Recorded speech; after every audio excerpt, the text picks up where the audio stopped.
So this is our way of just pretty much saying we're sorry that we just left y'all hanging like that. And just our final last video to end it all, like officially.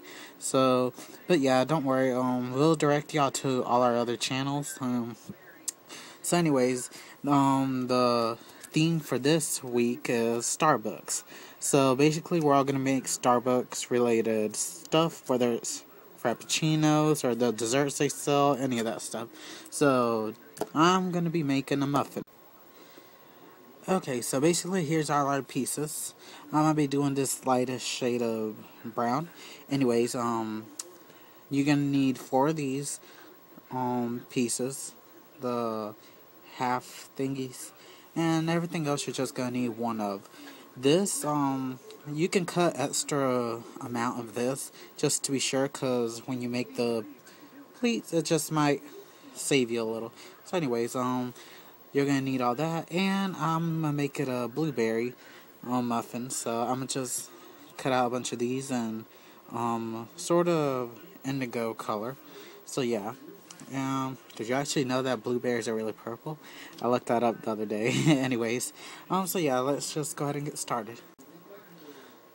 Okay, so the first thing I'm gonna be doing is I'm gonna just take all my little blueberry pieces and just pretty much scatter them all over these pieces on all 4 of them.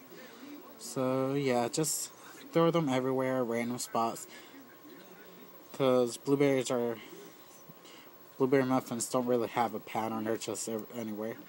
So yeah, that's pretty much how I'm gonna sew them on. So yeah, just sew these on with a fill stitch here if you're doing one like me. So yeah. Okay, so once you got your blueberries sewn in, like if you did it with me, you can do it with either any berries like blackberries or I don't know what other kind of berries the muffins are. But anyways, you take 2, put 1 on top of the right side, face them together, and do the same thing with the other. Put them like that. So what you're going to do is, on both of these, from one point right here, sew all the way to the little tippy point. The same right here, all the way to the tippy point. Then I'll tell you what to do after that. Okay, so once you got it sewn from these points right here, just open both pieces up and put them face towards each other with the good side facing in. So the ugly side will look like this. And you show something like this. So basically now what you're going to do is, the sides are unsewn, as you can see right here. You're going to sew from this point all the way to this way. And I just like to pin them together so that they'll stay together like this. But yeah, just remember, so from this point all the way around to there. Don't sew nothing over here and leave that little gap. And I'll show y'all how it looks like. Okay, so this is how it should look like once it's all sewn on and everything. Okay, so I just went ahead and did this step 2, just to make it quicker and show you how it looks. So you're going to take your biggest circle, place it under this, and just pin it down. If you don't have pins, then try your best to sew as you go. But yeah, basically what you're going to do is just sew it onto this thingy, and then just leave a small little gap to turn it inside on stuff. The reason these thingies are sticking out like this is because if you pin it straight down along with the rest, it's going to be uneven. So I just leave these sticking out, but they work out eventually. So yeah. Anyways, just sew that, leave a small gap, and then I'll show you what to do. So this is what it should look like, as you can see. So I left a little gap right there, and I'm going to just turn it inside out and then stuff it. So this is what it should basically look like once you're through. As you can see, I stuffed it and everything. So now, once this is the top of the muffin, so just put that aside. Okay, so take your smaller circle that you cut out earlier, and your longer rectangular piece, and thread a needle and get ready. So what you're going to do is go ahead and place the rectangular spot on anywhere on the circle, and just go ahead and start your just make one small stitch, and now I'll show you how to go on. Okay, so I already started a few stitches in, as you can see. So now what you basically want to do to make those little pleats or ruffleness on the cupcake mold thing, or the muffin mold, whatever it is. Anyways, as you can see, what you're gonna want to do is just fold a little piece like that and fold it inwards. you should have something looking like this if it's folded inwards, as you can see. So basically what you just want to do is just keep sewing. Try to sew it in as you go. So basically just try to separate, like just sew stitches, then you make a little ruffle. Stitches and a little ruffle. You can separate them as far apart as you want. It's up to you. So basically, yeah, so as you can see, once it's folded in like that, just go ahead and keep sewing. And just do that every now and then, or you can do them really close, it doesn't matter. Depends how roughly you want your thing.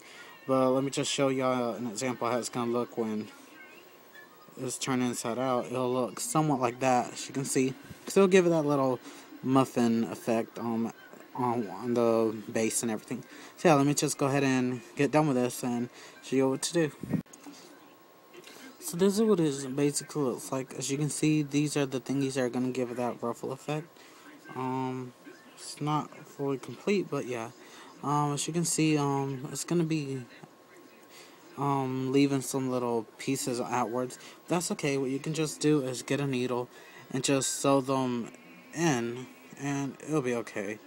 Like, this is just so you can know, like, so you can make them like that and give it that cupcake. Why do I keep saying cupcake? See, it'll start looking like that once you sew it up here too. So yeah, this is basically just like a little guideline. It'll start giving it that little roughly mold effect thing that the muffins have, and cupcakes too, I guess. Anyways, just turn it out and sew in these little thingies, like sew them into the base down here, if yours are overlapped like this. And this is also the reason why I said to cut out the rectangular piece a little extra than what the pattern has, because making these little thingies will use up more of the fabric than instead of just sewing. But I mean, these are optional, you don't have to do these. Okay, so as you can see, I sewed in my little thingies so they won't be popping out. So now the next step, we're almost there, is to just make it all the way through the whole rectangular piece. You'll see it'll be like this. So just sew these shut right here. Don't sew anything else. Just these little parts that are sticking out. And do that for all the places where you made the little ruffles at. So yeah. Okay guys, so as you can see, I try making the little ruffle things a little more noticeable. So once you got this, it should look something like this when you're standing up. Don't sew that in yet. So now what you're going to want to do is take your top of the muffin piece, and you'll see the seam where it connected with the bottom circle. What you're going to do is just sew this along that seam, just to fit it all in there. Once you reach to this part, do not sew it, but I'll show you what to do right there. Okay, so as you can see, I already sewed this onto the muffin thing. So now the opening piece right there, you can just stuff it a little bit. And once you feel like stuffing it, I'll tell you what to do. So once you stuffed it right on, you'll see this hole, and you can just go ahead and close it up. And after that, then you'll see the finished product. So this is how the finished product should look. Not that pleased with it because I don't like how long the bottom is. I should have made it a little shorter to just give it more cuteness, but let's just push it in somewhat like that. Maybe I'll try to sew it down a little more. Anyways, I really hope y'all like this tutorial. I know it wasn't my best one, and it was a little difficult trying to get the little thingies down here, but hopefully it wasn't too confusing for you guys. Anyways, like I said, this this idea is just to basically apologize to you guys for leaving y'all without notice and all that, and just to give this collab channel one last week of tutorials. Anyways, y'all make sure to check out the other members' tutorials, which will be up later this week. So yeah, just want to say bye, and y'all go check out my channel then. Bye.